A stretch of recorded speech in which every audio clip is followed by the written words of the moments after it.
Good morning mga langga. Share ulit tayo ng gospel today.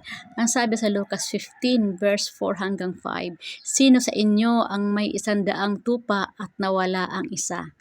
Hindi ba niya iiwanan ang 99 sa ilang at hahanapin ang isang nawawala hanggang sa matagpuan ito?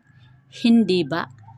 Kapag ito'y kanyang nasumpungan, mas masaya siyang papasanin ito at pagdating sa bahay niya, aanyayahan niya ang kanyang mga kapitbahay at ang kanyang mga kaibigan.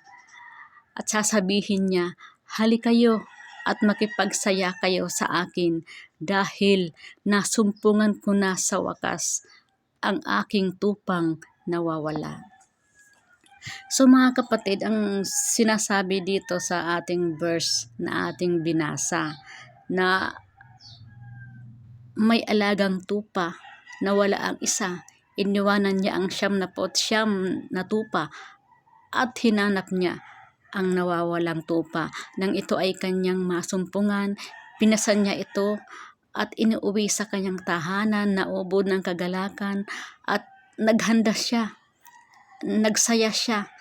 Hinanyayahan niya ang kanyang mga kapitbahay o kanyang mga kaibigan upang magsaya dahil sa wakas nakita niya ang isang tupang nawawala. Kaya siya ay nagdiwang sa kagalakan. So ganoon din ang ating Panginoon.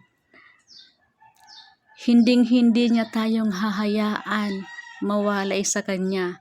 Hinding-hindi niya tayo hahayaan na mapariwara at lumihis ng landas. At ayaw niya tayong mapahamak. Kaya hahanapin tayo ng Panginoon at sisikapin niyang maibalik tayo sa Kanya. Sisikapin niyang maligtas tayo mula sa kapahamakan.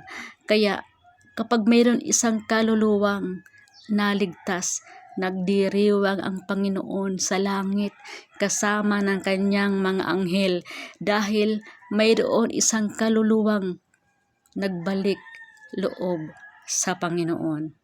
Amen.